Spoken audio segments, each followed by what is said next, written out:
And welcome again to the big match. And a little bonus for you all late in the programme today. But before we get to that, we have, of course, once more for you, action from 3 of yesterday's games. And our main match comes from Stamford Bridge. Chelsea against West Ham. My goodness, he'd love one on his old ground where he started his professional career. There's Greaves on the turn! Also, Stoke against Derby. Smith going for it. Oh, what a magnificent save! And Bristol City against Charlton Athletic. Oh, nice pass. Chance for Plum. Hit the post! And from Stoke, we get the ups and downs of goalkeeper Les Green. From Bristol, I think probably the most remarkable penalty that you're likely to see for quite a long time. And that bonus that I mentioned a moment ago, well, today we take a look back at some of the great moments on the big match over the past year. For example, we have a snatch of Allison versus Mullery. We have some tension on the field as well. We have some great goals to show you. I think you're going to enjoy this little look back on the last year. But first now, let's get the programme moving with that game at Stamford Bridge yesterday, Chelsea against West Ham. And what a contrast between these two clubs. Chelsea starting 4th from the top of the First Division and West Ham 4 from the bottom. Yet the overriding feeling is that rarely is there a bad match when these two clubs meet. And the Chelsea goalkeeper, Peter Bonetti here, of course, he would have played in quite a few of them, but the Chelsea side today, without Ian Hutchinson, who's injured, Tommy Baldwin takes his place. And facing this Chelsea side today, we have a West Ham team without their top striker, Geoff Hurst. But Jimmy Greaves returns to the ground where he began his professional career and once scored 41 goals in a season. Well, he made an impact then. Keith Weller, Chelsea's top scorer with 12, is making the impact now. Close to Christmas, a bad day for crowds, 42,000, and referee Dennis Pugh of Chester to get us going. So Chelsea got us away then, defending the goal to our right in the all dark strip, all blue. West Ham in their familiar claret and blue, and the first touch of the ball for their goalkeeper, Bobby Ferguson. Quite a happy hunting ground this for West Ham, in fact. They've lost only 1 of their last 8 visits here in the league, but of course very much weaker now without Geoff Hurst. Cook. But I like very much the philosophy of their manager, Ron Greenwood, quoted yesterday saying it's no use dwelling on our bad luck. You've got to live with it, and that's the sort of spirit, I suppose, that he'll want to instill in the side this afternoon.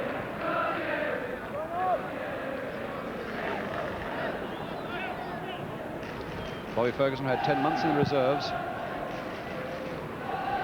Webb getting ahead to it. Houseman to Harris. Almost arrogantly trying to get it back to Houseman again. Moore coming in fast. And Hollins sending Weller away. And Lampard should be covering for West Ham. A nice little nodded header there. Weller so quick on that one. 12 goals this season. Jimmy Greaves to Bobby Moore. Forward now to Brookie. Greaves on the left. West Ham saying that they like to play with wingers here. Greaves looks as though he might be one of them. Hollins. But really it is a formidable task for West Ham. Down goes Weller, and a free kick to Chelsea. A formidable task for West Ham this afternoon, in spite of their good record here. And in fact, John Battersby, the Chelsea secretary soon to retire, said that he can't remember a December when they managed to be able to make the pitch look so good, so Wembley-like with those lines. An indication of the mild winter that we've had. Moore again covering with all his impeccable coolness at the back for West Ham. Billy Bonds. And I think a little ambitious there for Johnny Harris, with Webb and Harris covering.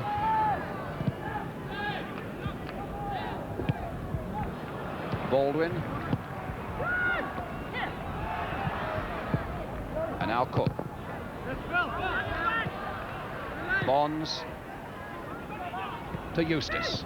Deere. And a good strong challenge there by Jimmy Lindsay. And Greaves making a run for him as well. Greaves going in hard, and Webb spotting it to put it back to Bonetti.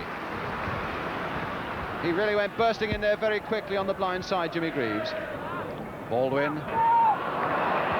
And a good interception there by Eustace. Moore almost playing that back a little too finely.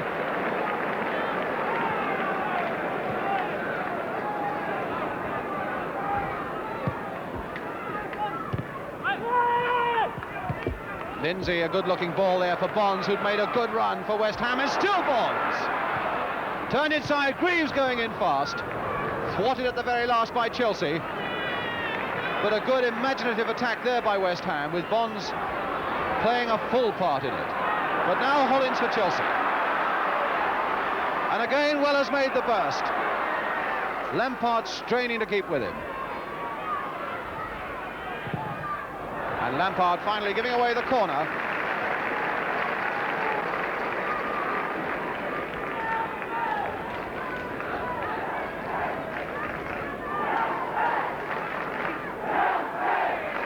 Now, it must have been a corner. John Hollins thinking it's a throw. And it's going to be Charlie Cook to take it. Seems to take all the Chelsea corners. David Webb once more into that West Ham penalty area.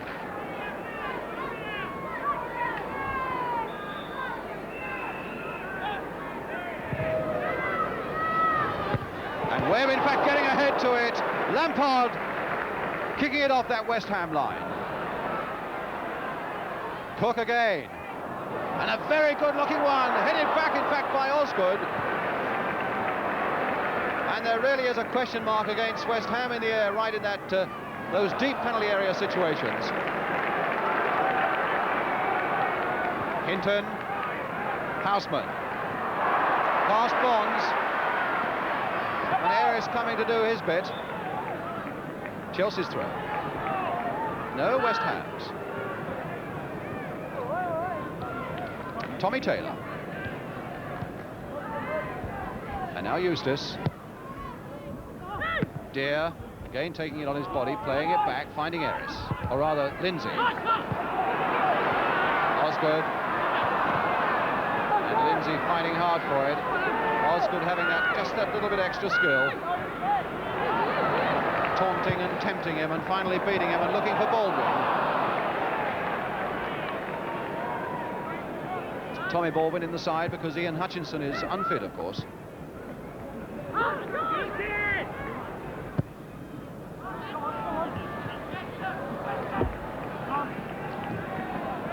Chelsea's throw, and Peter Houseman. Osgood. Oh,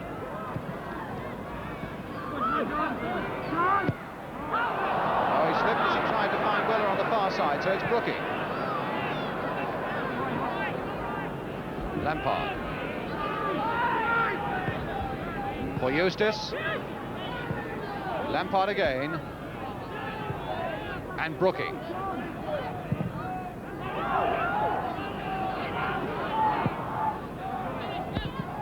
Tommy Baldwin for Chelsea. Osgood and Cook. And Boyle making a tremendous run down the right. What a good run by Boyle, with Baldwin in the middle and Weller going in hard as well. And a corner off Lampard.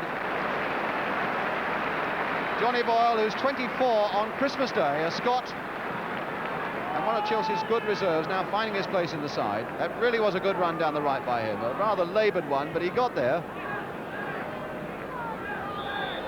Cook with the corner. And just past that post, headed there by Tommy Baldwin. And again, Chelsea winning these balls in the air.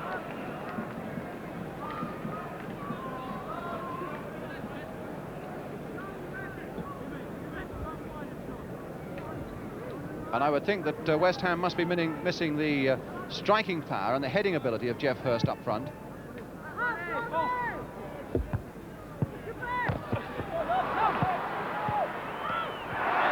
And Eustace quite deliberately handling the ball, but no more than a severe word there from the referee. So Chelsea's free kick, Marvin Hinton.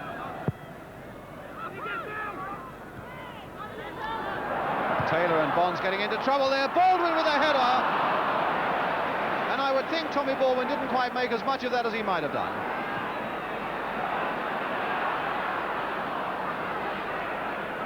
Greaves to Moore.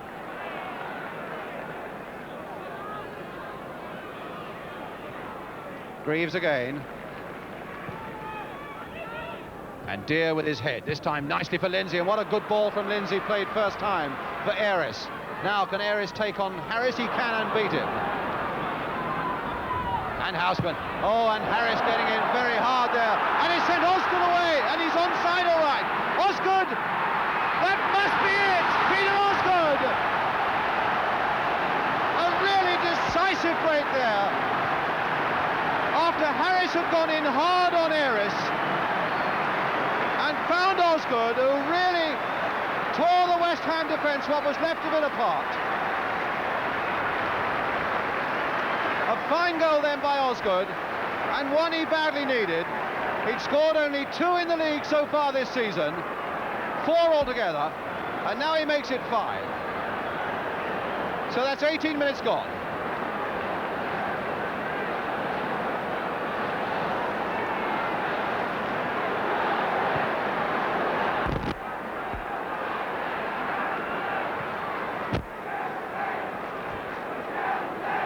And now Lampard for West Ham.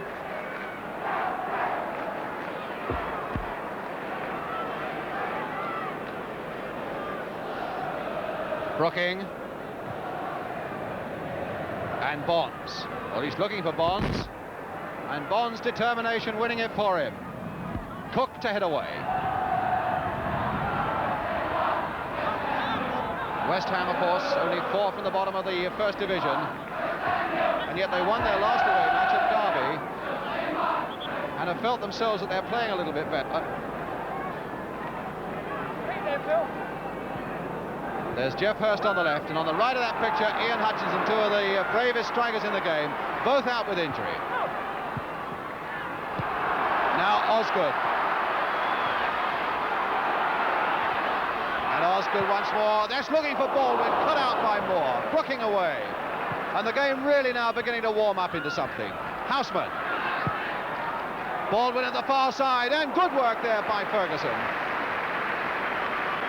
Osgood now beginning to find his form and flair. Eustace.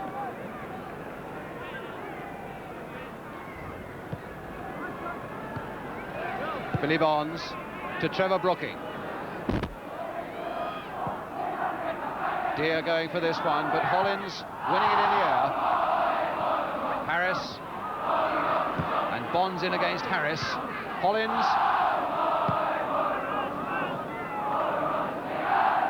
West Ham's throw. Deere. Brooking, good control by Trevor Brooking. And a shot that was wildly off the target. Trevor Brooking, one of these players who's been called back into this West Ham side as they look for a bit of form, and so it's a big opportunity for him. Here's Bonetti. Played more times in the Chelsea first team than anybody in the club's history.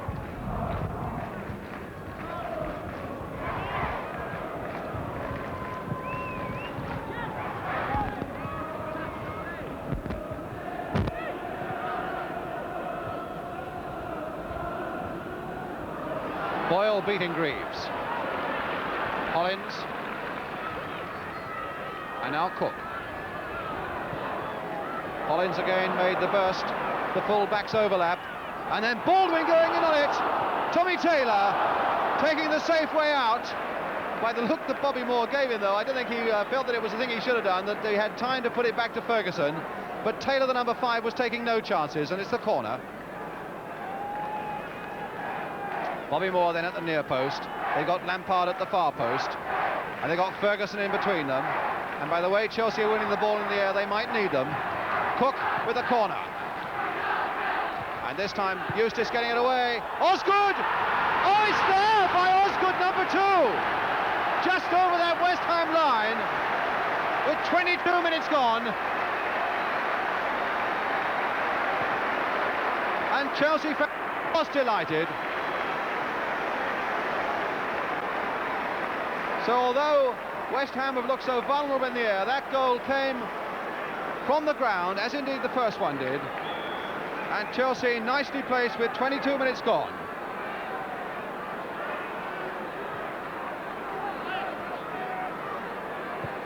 Well, now his form really has come back, Osgood, and he'll be well delighted.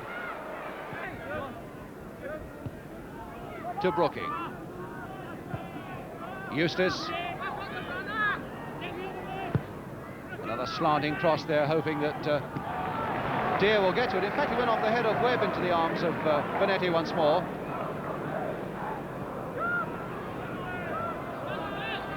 Tommy Baldwin. Hollins.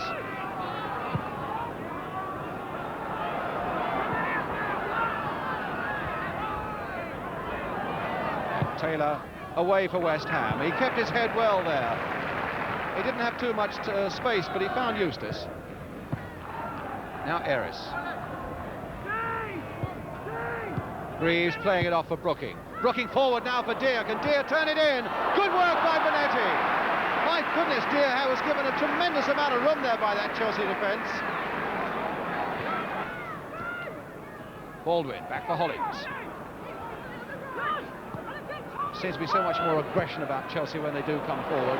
Coming forward as though they really mean it. And here's Osgood again. And punched away by Ferguson. Hollins following it in. Two number 4s, Hollins and Eustace. Houseman. Curler towards the near post. And a push in the back surely on Taylor by Baldwin. And West Ham's free kick. One of those near post crosses from Houseman that Hutchinson makes such a speciality of.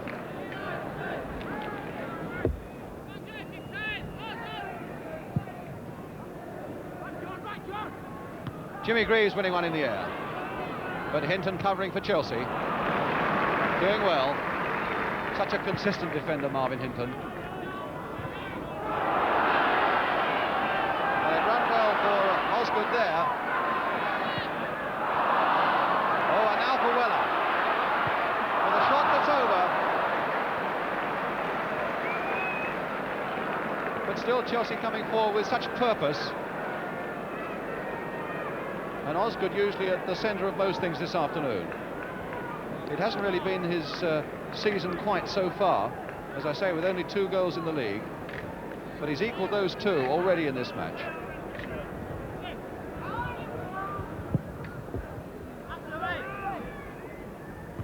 Deere again getting ahead to it, and Eris taking that challenge from Harris. Webb away, but only as far as Eris again. A lot of skill and a lot of cheek there by John Eris. Lampard to Lindsay. And turned in there looking for Deere again. And Hinton to turn it behind for the corner to West Ham.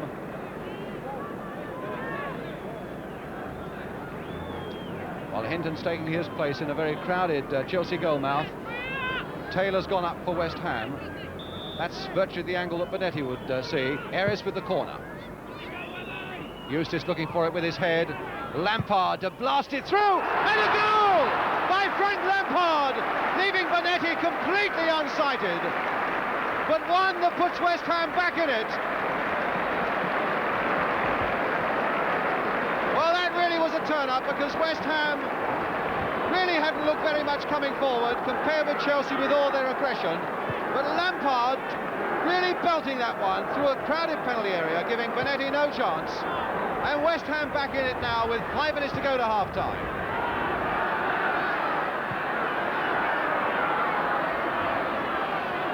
So that'll give them a bit of heart. But the ball out of play, and Chelsea's throw. Lampard's first goal of the season.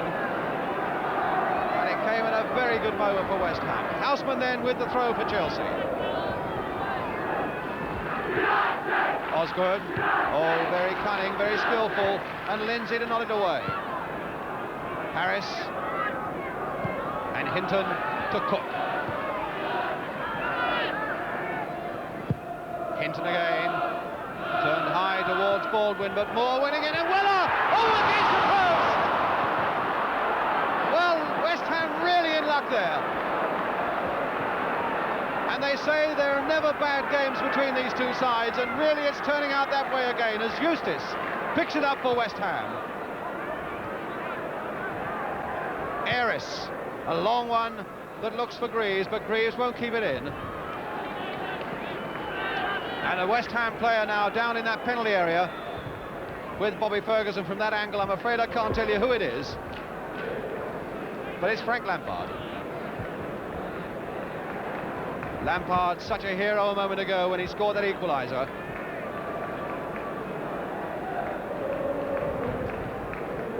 Well, Weller really did hammer that West Ham woodwork. Well, it's the right arm there, and certainly it's been a busy afternoon for Rob Jenkins, the West Ham physio.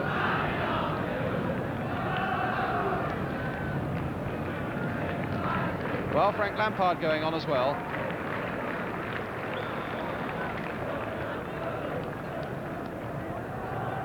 Now Weller to Cook. And Hollins. Looking for Osgood, coming in fast and getting it with his head. And Ferguson, bundled over by Baldwin, unfairly with his feet off the ground.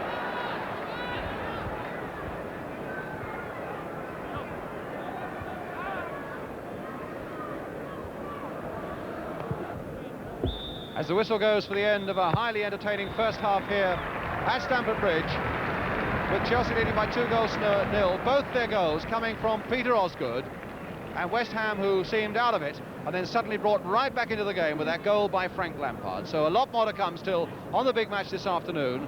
The half-time score at Stamford Bridge, Chelsea 2, West Ham United 1.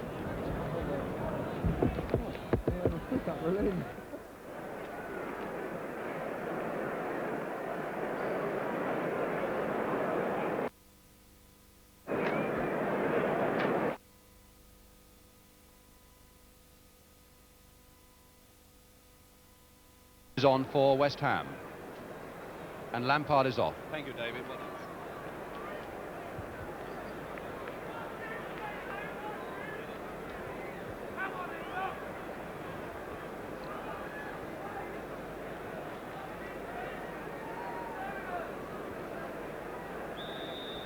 So West Ham kick off at the start of the second half with their substitute Clyde Best on for Frank Lampard, who was injured just before half-time.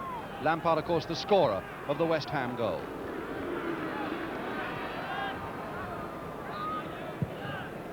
And certainly Best is in a good goal-scoring streak at the moment, because he scored something like 5 in the last 5 games for West Ham. Cook now for Chelsea. To Hinton. And now to Houseman. Bonds in quickly. Harris. And Baldwin for Osgood, who really seems to be relishing this game this afternoon, Peter Osgood. And a nice ball there for Hollins to turn it through, and Moore blocking it when it looked as though it was going dangerously towards that far post. Hollins, who makes these breaks when none suspect. Now Greaves. But Harris getting there a fraction before Aris. Weller for Chelsea. And Osgood against the bar, and what a magnificent move there. And a fine header by Osgood. Lovely little cross, though, by Weller, too. Just over a quarter of an hour left for West Ham to do something about this 1-goal deficit.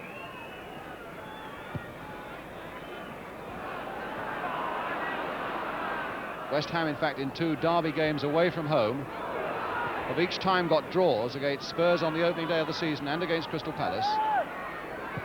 Brooking, a slack pass there, straight for Weller. Brooking trying to make amends, and Weller's hard to shake off. And still Weller going on, beautiful piece of play, and it's Hollins right in there with a header that's just passed. Again, one of those so deceptive bursts by John Hollins. And Weller, who made a really marvellous run down there, taking advantage of that poor pass from Brooking. Beautifully weighted cross.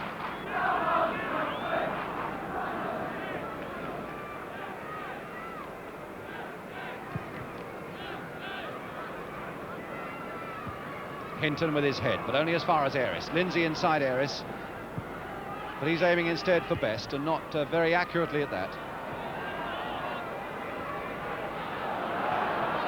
Houseman holding off Bonds and finding Cook. Taylor to Aris.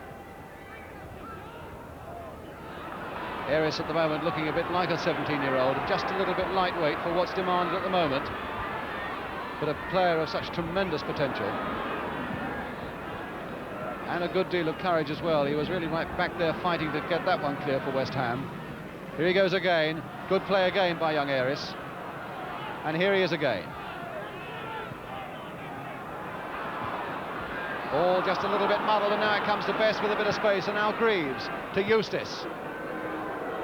Several West Ham players coming forward now. Lindsay. Greaves is right up there as well. My goodness, he'd love one on his old ground where he started his professional career. There's Greaves on the turn, and my goodness, pulling out a fine save from Bonetti. Greaves, who has now settled into this midfield slot with Lampard off and with Eustace back in defence. But really showing the strikers what to do there.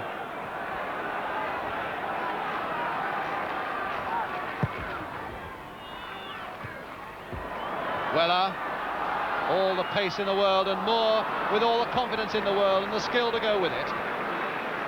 Eustace to Bobby Moore. Taylor. It's gone all the way along that West Ham back four now to Billy Bonds. Best getting up well in the air. Webb to get it away. Hollins there and taking a little too much time. And Brooking, can he get a shot in? A deflection there. And a goal! Yes, no, disallowed. Disallowed. What for, says Brian Deere. And that's something we shall have to look at later in the programme. But it was disallowed. A West Ham fan is on the field. But the referee has disallowed it.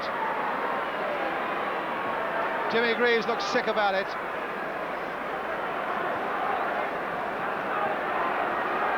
Well, I think it'll be very interesting to look at that one again later in the programme. And now, Hollins away. Hard and low across, Moore to get it away. Weller all the time is off the pitch, as you can see in the picture there. Getting treatment from Harry Medhurst. Osgood, dummying Taylor. And taking it onto his right foot and dummying him again. That's twice he's done it. And trying once more, but Taylor staying cool, getting in the way of Bobby Moore. Well, I suppose it will come out of the ruck eventually. And it does to Osgood. Is this the hat-trick? It's in the goal. No, it's disallowed. The whistle had gone for a free kick, ironically enough, to Chelsea.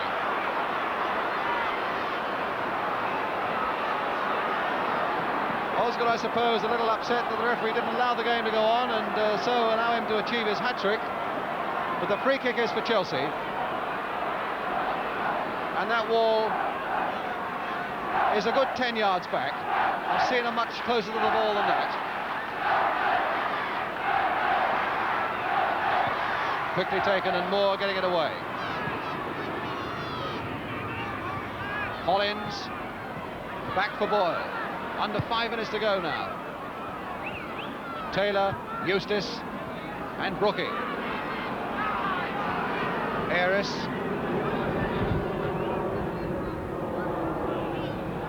Running in a bit of trouble there. Houseman for Chelsea. Played nicely for Harris, and Harris in turn for Hudson. And now Baldwin.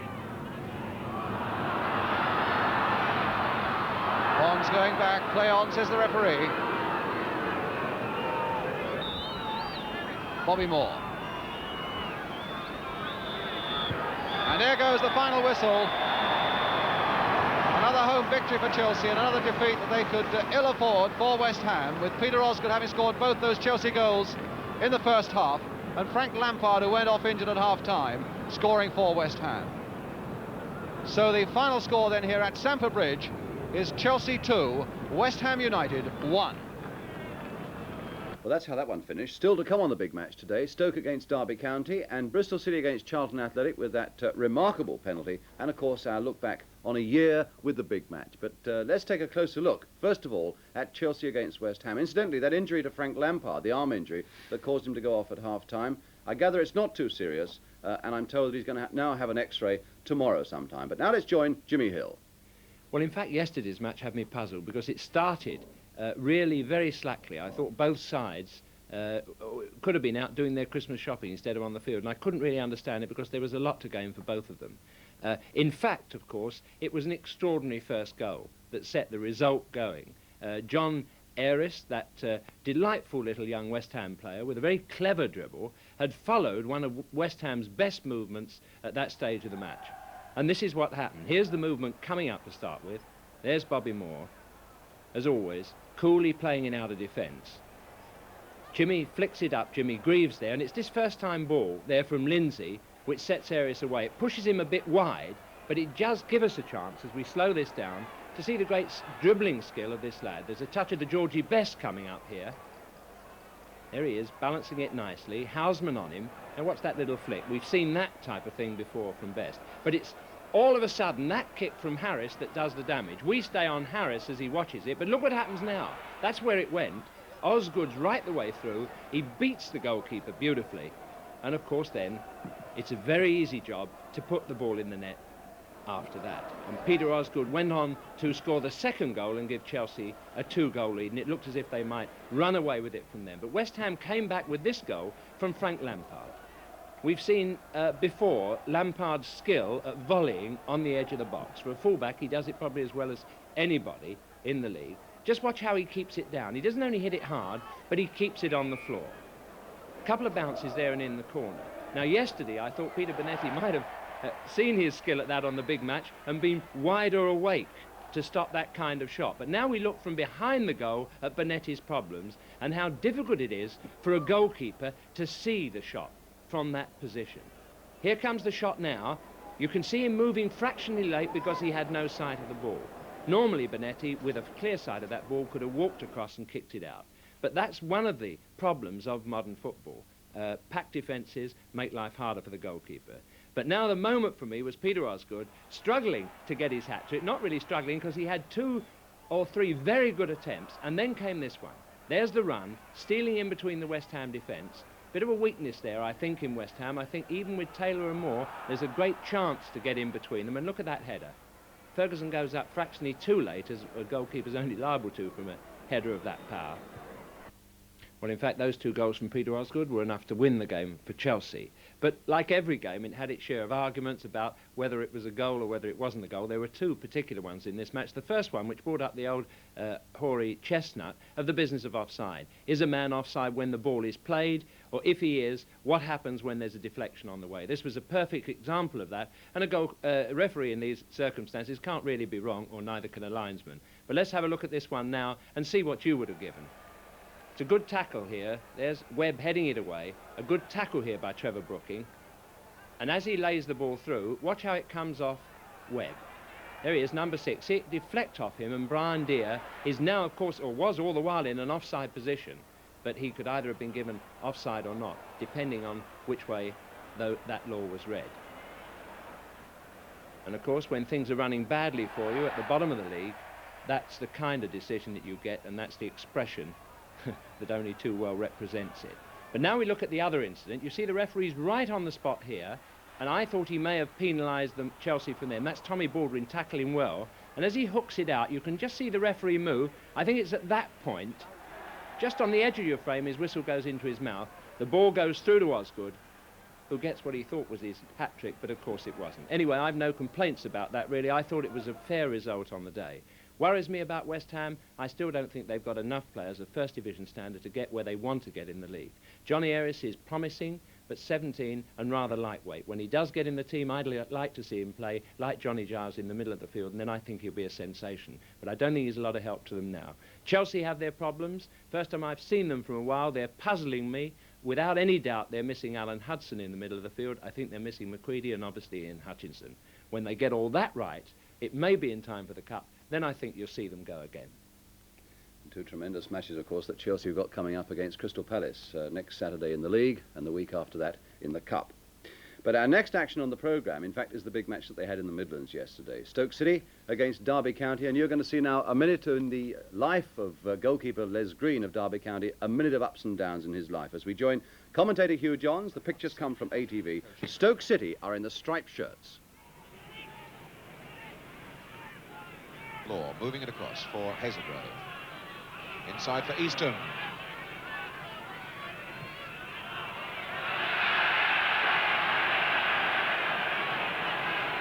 George Easton looking for a striped shirt off the ball somewhere. Picks up Smith. Paycheck for Skeels. Marsh.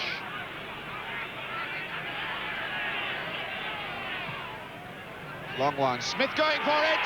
Oh, what a magnificent save. Dennis Smith robbed them of a perfect goal by a most magnificent save from Les Green. That's as good as anything I've seen this season. Wonderful piece of football. Everything right. Harry Burrows then with this corner. And blow up, and it's gone straight in the net, but it's a goal given. The goal is gone. Harry Burrows has scored. So you see what I mean. A save, I suppose, that would be as good as any you'll see all season there by Les Green, and then tragically in the very next moment, a goal goes straight in from the corner kick, and that doesn't happen too often. Our third match on the programme today gives us, happily, a chance to look at Charlton Athletic, battling so hard to get away from the danger area at the bottom of the second division. In fact, their form shows some signs of improvement. And yesterday they got off to a very good start with a goal after 65 seconds against Bristol City down at Ashton Gate. Charlton Athletic are kicking from left to right. The commentator is Roger Malone, and the pictures come from HTV. Kicking off for Charlton. Charlton in the all-white, playing left to right. Bristol City in the crimson, the red playing right to left. That's Charlton in the white, and straight away it's play over there in front of the new Dolman stand, which makes such a difference to this ground. It looks a real football stadium now.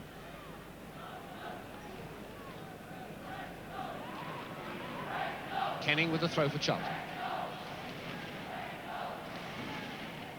Dennis Bond there picking the ball up for Charlton. Cost £25,000 from Spurs, this boy, 6 weeks ago.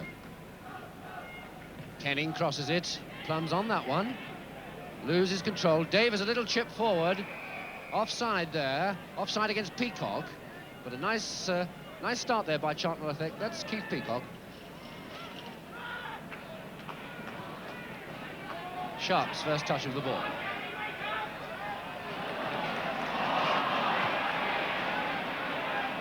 Davis. Good ball indeed to Bonds. A chance. It's there. He's given it. It's a goal. A terrible mistake there by Mike Gibson, and Dick Plum has put Charlton ahead.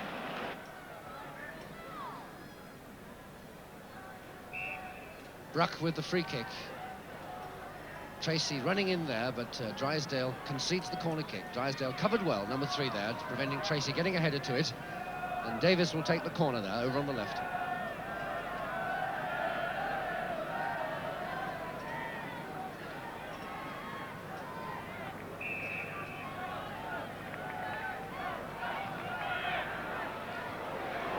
It's there. Plum the scorer.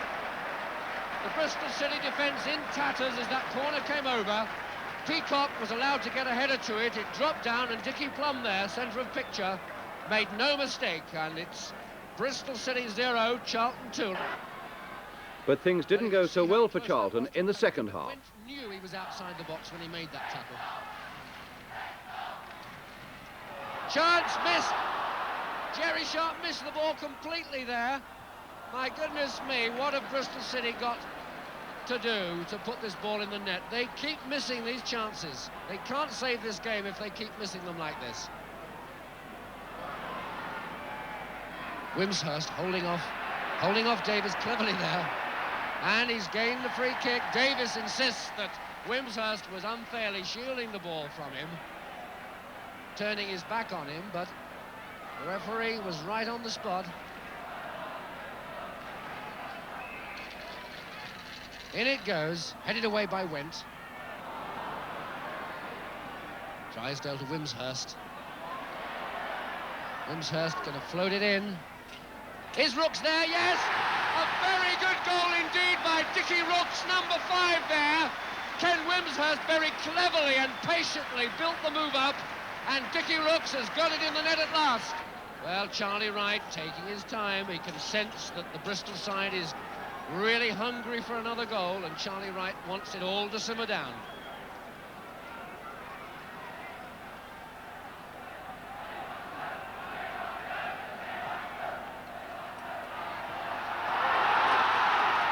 Garland's in there. Must be a penalty. It must be a penalty. When number 5 there pulled Chris Garland back. It had to be a penalty. Referee was quite right. Referee Ivan Smith there. He's indicated to the goalkeeper he must stay on his line, keep his feet still until the kick's taken. Sharp making sure the ball is nicely placed and not in a divot. Can he equalise for Bristol City? It's there! It's there by a matter of inches, hit the underside of the crossbar.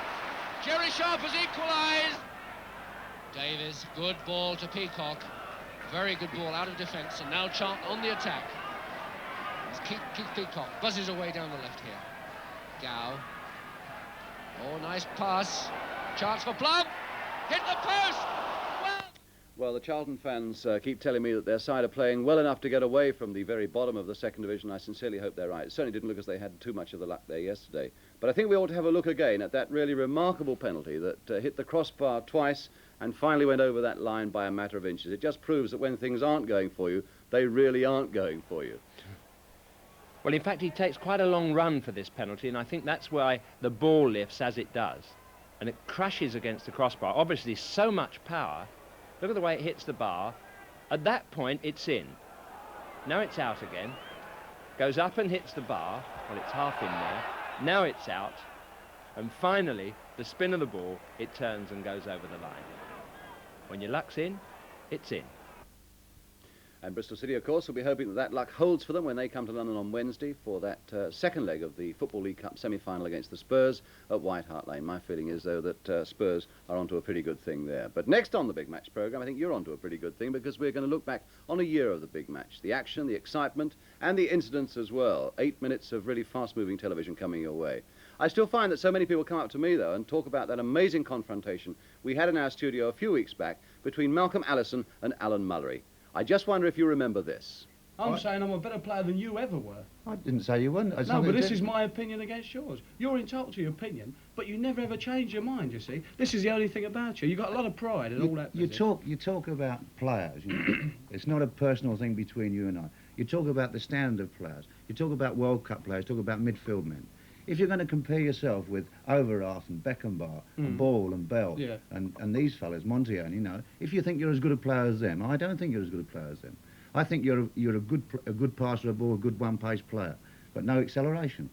I don't think you're good in the air. Is this a problem then, no acceleration? It's a problem if you're talking about world-class players. There's stacks of players that have got no acceleration. Alan Ball hasn't got any acceleration. I'm as quick as Ball is. I don't say I'm a better player than Ball is, but I'm as quick as Ball is any day. Well, at least it finished with a handshake, and Jim Manning of the Evening Standard was another of our guests. We've got to root out the problem of crowds who can't behave themselves, who spend all the match booing, stirring up the whole business, misbehaving themselves very often in a violent way to and from the matches, and you have players on the field who pay the referee and the linesman no respect at all, and you get clubs who condemn referees in public. Now, how can you run football like that? You tell me any sport other than soccer where this happens. By drawing attention to it when it happens, Jim, and not when it doesn't happen.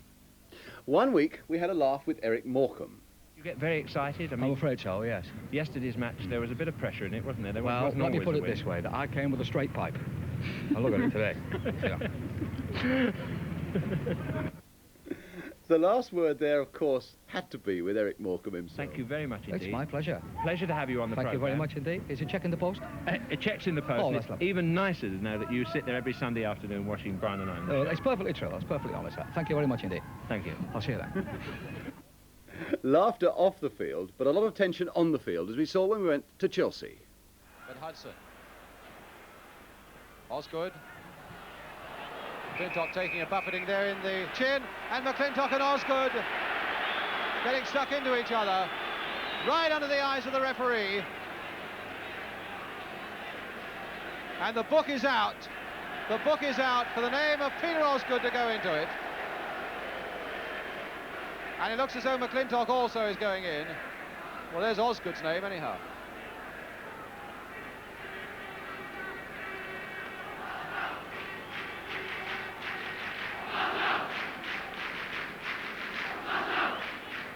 Well, it looks as though McClintock is in as well, and they're still going on. And amongst the Manchester United players. Steve James and Fitzpatrick and Law. There's a fight, in fact, between the United players on the field. Angry with each other, and Dennis Law in the middle of it. David Sadler as well, angry obviously with Mallory, who is acting very wisely and sensibly as a peacemaker. But obviously Law, full of anger and anguish that this 2-goal lead should have been lost. And there, at the end, exactly as it should finish. But of course, what we like the most of all are the goals. Last year's golden goal by George Graham.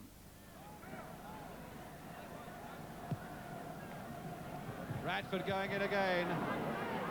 And again. And now George Graham. A little 1-2, a chance for Graham. Oh, a magnificent goal by Graham. What a superb goal by Graham. But one of the best this season was scored in Austria by an Italian named Mazzola, the number 8.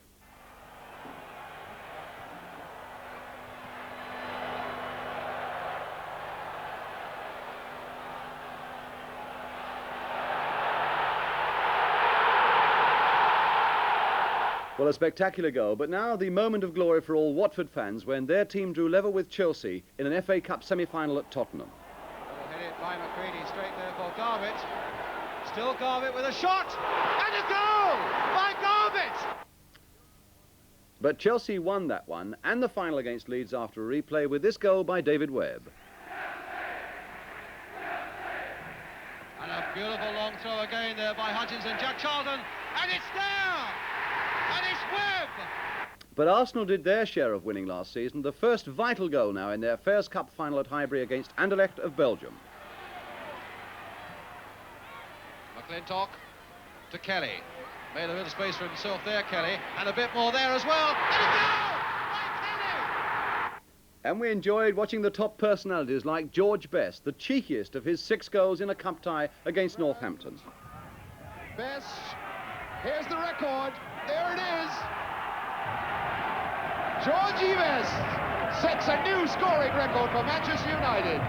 6 goals in a game. And we had Eusebio taking penalties against our own Gordon Banks. Everyone converted up to now. And that one came off the floor and Banks was able to make a save. And there's the lovely sportsman that Eusebio is smiling away. Now, will he change his mind now? Is he going to change sides in the goal? No. And in fact, he scored 9 out of 10. Now, sometimes we praised and sometimes we criticised the referees. Sometimes they made the pictures themselves on the day that Bobby Moore took the whistle. And Bobby Moore straight into the referee, knocked out the referee. That really was a powerful header away by Bobby Moore, and the referee is completely knocked out. The referee has fallen over and is in some discomfort. Mr. Diamond is having difficulty getting up. Mr. Diamond has twisted himself.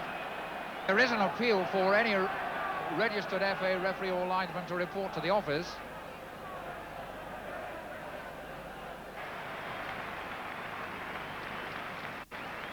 And a gentleman is taking his coat off in the tunnel below us. And he obviously came ready, or he's changed very quickly. Well, a stop for minor repairs there, but a major repair was called for when this happened in the Swindon-Sunderland match. In the second half, this incident happened. There's Stewart, and he hit the bar. And there go the goalposts. The tiniest fellow on the field, little Bobby Kerr. Well, no doubt Gary Sprake hoped that the whole world would crash in on him when he led in this soft one against Crystal Palace at Selhurst Park. Taylor taking on Davey. Payne right up there. Bobby Tambling. Sewell trying to lift it in under that crossbar. And a goal! Oh, what a mistake by Sprake. And Sewell has equalised. Oh, and Sprake furious with himself, as indeed he ought to be. Well, we've been out in all weathers bringing you those pictures, but rarely in rain as heavy as we found it at the Orient. The clouds absolutely black overhead now. The corner comes across, no? The referee, in fact, has taken the players in, presumably until this clears off a little. The crowd don't like it. But I think the football has been good enough in this opening 35 minutes or so for them to probably stay in spite of the rain and wait for the resumption. Well, a cheery cameraman there, but we had cheering crowds at the Kop at Liverpool.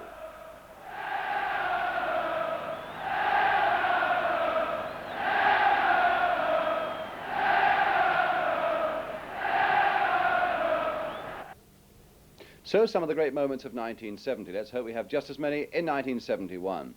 To finish with a little bit of a laugh, you often ask us how goalkeepers react when their own side scores a goal. I think Bobby Ferguson of West Ham can give us the answer at Chelsea yesterday. Mind you, this one was disallowed. And look how he's jumping for joy.